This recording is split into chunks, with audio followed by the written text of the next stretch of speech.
YTPC. Thought I would take a break from the darker blends, and this one, I mean, it's been reviewed. It's certainly one that's been reviewed a lot. But I don't think I'd say it's been over-reviewed. I just think it's been, approached enough because it has some popularity. But it's interesting because I think it has a popularity of both a love and hate for this blend, and that is Cornell & Deal's Haunted Bookshop.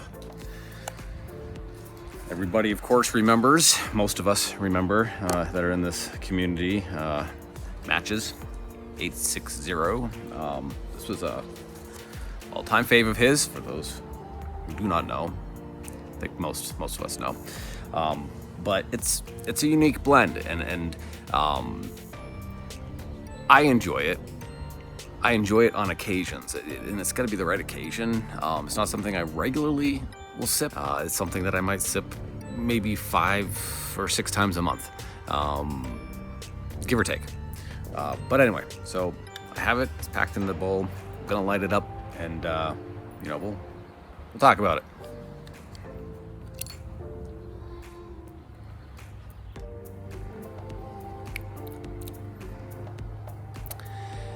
Now, this blend is Burley and Perique, Virginia.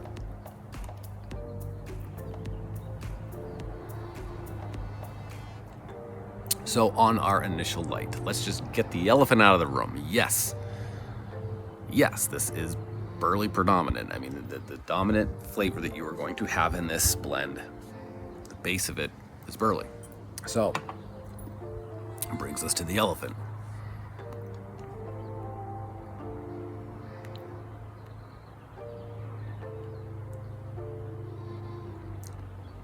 So many times on the comment sections that I will see in reviews for this blend, I think the biggest light of disparagement that comes from people is that it has a cigarette flavor.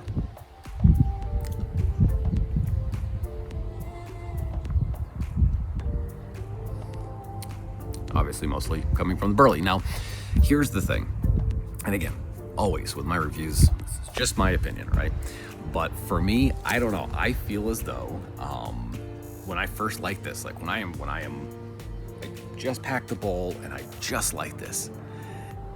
Yeah, it definitely. I mean, I back in my late teens and in my freshman year in college and here and there, I had smoked cigarettes, and I know that initial light. I know what that tastes like.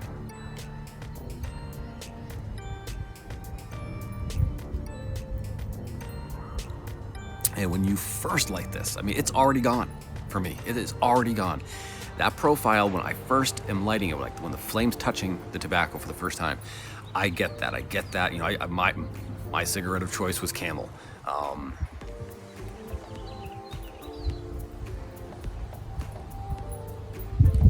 I don't remember exactly which model, if you will, of Camel, Camel Light or something. But the point is that, so it was like that Turkish tobacco, right? Premium. I do get that cigarette light flavor, and it is gone. The second this heats up for me, it is gone. I do not get it past that. It quickly morphs into that nuttiness.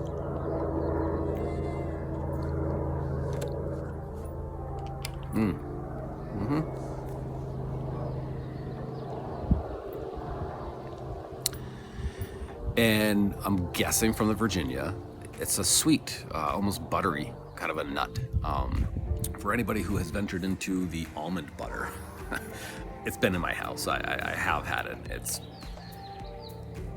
It's nothing I like to use, but my point is that it has that coating. It has that nut, sweet nutty coating.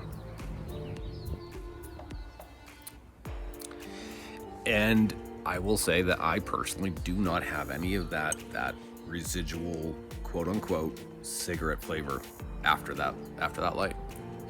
There is a really nice, just a little bit of a zest from the Perique. It's not a lot. That's just enough to give it some spiciness, you know.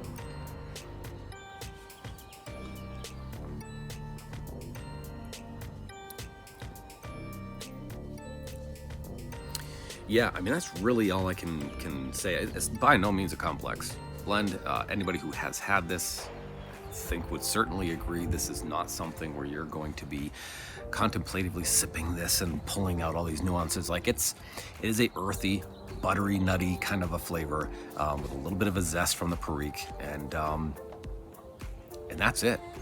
but I honestly think it's in that subtlety. I think it's in that simplicity that makes it so that I enjoy this blend. I do know some people have mentioned that it has a heavy nicotine hit. If you're watching my channel at all, that's a tough one for me to gauge.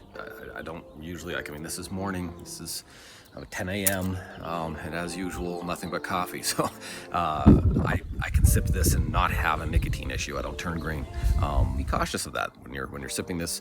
Probably not on an empty stomach. But if it's not something that's a concern of yours, then obviously don't worry.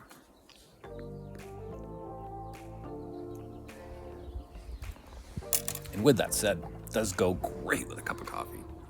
Just saying. Now, the other thing that I do enjoy about this blend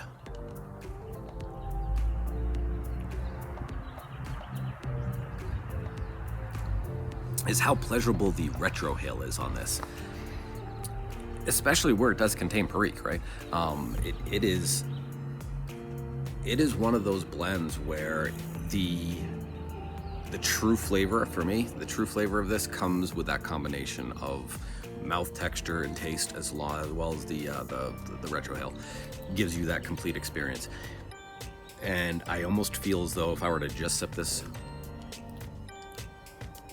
just puff on it without that retrohale,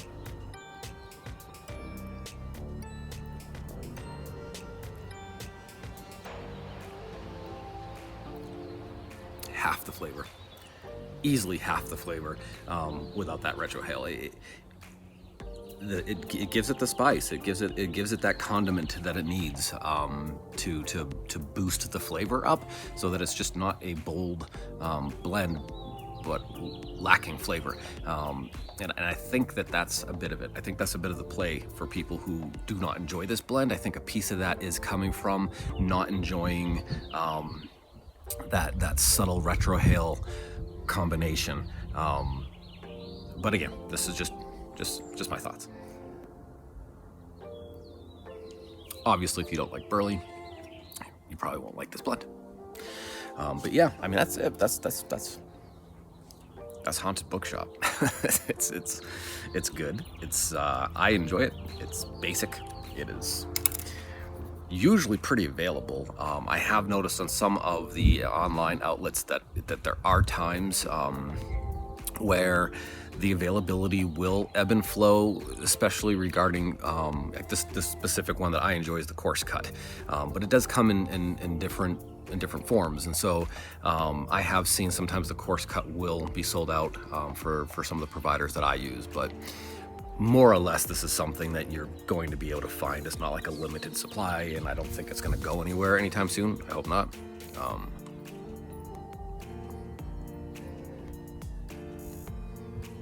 I hope to have ample warning before it does. I don't know, but that's it. So YTPC, till our next review. Be well and happy sipping.